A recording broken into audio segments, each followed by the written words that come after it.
তৃণমূল কংগ্রেসের ব্যবস্থাপনায় আজ বাংলা স্টেশন রোডে ইফতার মাহফিলের আয়োজন করা হয়েছে। স্থানীয় বুদ্ধিজীবী এবং ধর্মপ্রাণ মানুষরা এখানে জড়ো হয়েছেন এবং বিশিষ্ট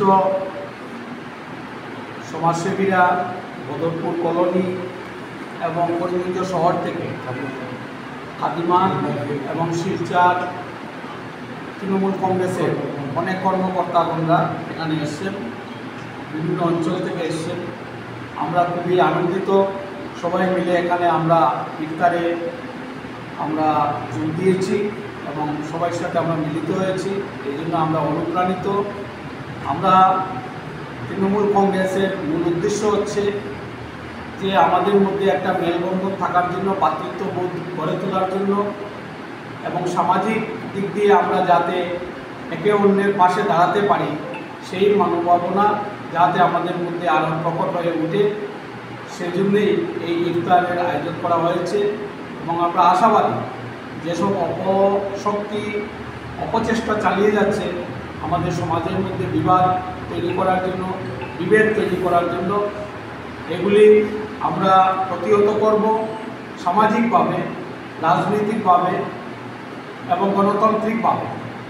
তো এটার জন্য আমরা সবার কাছে কামনা করছি সবাই একত্রিত হয়ে চলার জন্য এবং সমাজে যাতে একটা সুষ্ঠু বাতাবরণ তৈরি হয়, একে অন্যের প্রতি বিশ্বাস জন্মায়, সেদিকে লক্ষ্য যাতে আমরা বুঝতে পারি সেই লক্ষ্যে। সেই জন্য আমাদের এই আজকের এই ইফতার আয়োজন। আমরা সবাই সহযোগিতা কামনা করছি এবং তৃণমূল কংগ্রেস দিনে দিনে প্রতিটি গ্রামে ছড়িয়ে দেওয়ার আমরা চেষ্টা চালিয়ে যাচ্ছি। মমতা ব্যানার্জি আমাদের দলের নেত্রী এবং মমতা ব্যানার্জি সর্বভারতীয় তৃণমূল কংগ্রেসের নেত্রী। তার নেতৃত্বে সর্বভারতে অপোজিশন দিক দিয়ে আমরা দেখতে গেলে এখন সবচেয়ে বৃহত্তম দ্বিতীয় দল হিসাবে প্রতিষ্ঠিত লাভ করেছে। পার্লামেন্টে অপোজিশন পার্টি হিসাবে তৃণমূল কংগ্রেস এখন সেকেন্ড লার্জেস্ট পার্টি এবং সব কিছুরই একটা বলিষ্ঠ ভূমিকা পার্লামেন্টে পালন করছেন। সব জনসাধারণ তা দেখছেন এবং অনুপ্রাণিত হচ্ছেন তৃণমূল কংগ্রেসে যোগদান করার জন্য।